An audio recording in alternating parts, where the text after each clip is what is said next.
Telangana BJP next టార్గెట్ను fix చేసేసుకుందా? ఎమ్మెల్సీల గెలుపుతో బీజేపీ శ్రేణులు మరింత జోష్ను పెంచుతున్నాయా? ఎమ్మెల్సీల గెలుపు కమలానికి మరింత అడ్వాంటేజ్ కానుందా? ఇదే జోష్ కొనసాగించలేకపోతే స్థానిక సంస్థల ఎన్నికల్లో అనుకున్నది సాధించలేం అనుకుంటున్నారా? ఇంతకు బీజేపీలో స్థానిక సంస్థల ఎన్నికలపై జరుగుతున్న చర్చ ఏంటి? Let us watch the story.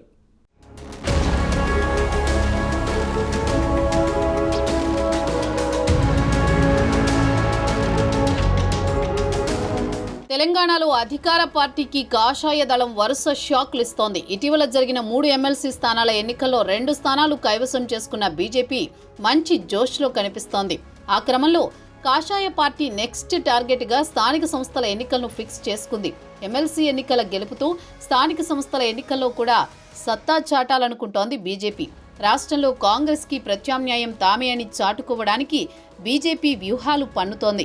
అందుకు అనుగుణంగానే పావులు కదిపి ఎమ్మెల్సీ ఎన్నికల్లో సక్సెస్ అయింది.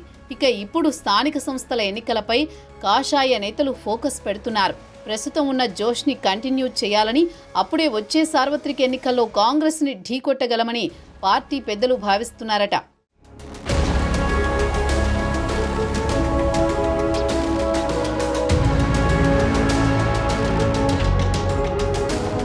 బీజేపీ రాష్ట్ర కార్యాలయంలో ఇటీవల బీజేపీ జాతీయ ప్రధాన కార్యదర్శి, రాష్ట్ర వ్యవహారాల ఇన్ఛార్జ్ సునీల్ బన్సల్ కీలక నేతలతో సమావేశం నిర్వహించారు. స్థానిక సంస్థల ఎన్నికల్లో సత్తా చాటడమే లక్ష్యంగా పనిచేయాలని నేతలకి సూచించారు.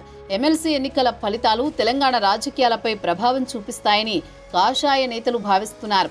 ఈ అంశం తెలంగాణలో కమల దళానికి అడ్వాంటేజ్గా మారనుంది.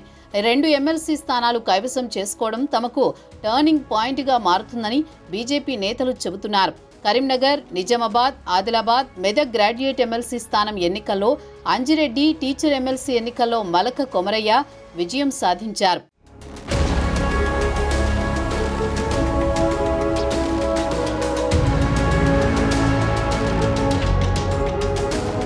కాషాయ పార్టీకి ప్రస్తుతం రాష్ట్రంలో 8 మంది ఎమ్మెల్యేలు, 8 ఎంపీలు, 3 ఎమ్మెల్సీల బలముంది. స్థానిక సంస్థల ఎన్నికల కోసం ఇప్పటికే ప్రత్యేక కమిటీని సైతం ఏర్పాటు చేసింది బీజేపీ.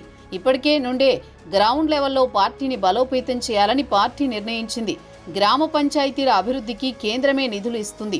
ఈ అంశాన్ని స్థానిక సంస్థల ఎన్నికల ప్రచారంలో ప్రజలకి వివరించాలని నిర్ణయించారు. వీటితో పాటు కాంగ్రెస్ ప్రభుత్వ వైఫల్యాలను ప్రజల్లోకి తీసుకువెళ్లాలని భావిస్తున్నారు. ఈ క్రమంలో ఎమ్మెల్సీ ఫలితాలతో జోష్ మీద ఉన్న బీజేపీ నేతలు ధైర్యం ఉంటే వెంటనే స్థానిక సంస్థల ఎన్నికలు నిర్వహించాలని ప్రభుత్వాన్ని ఛాలెంజ్ చేస్తున్నారు.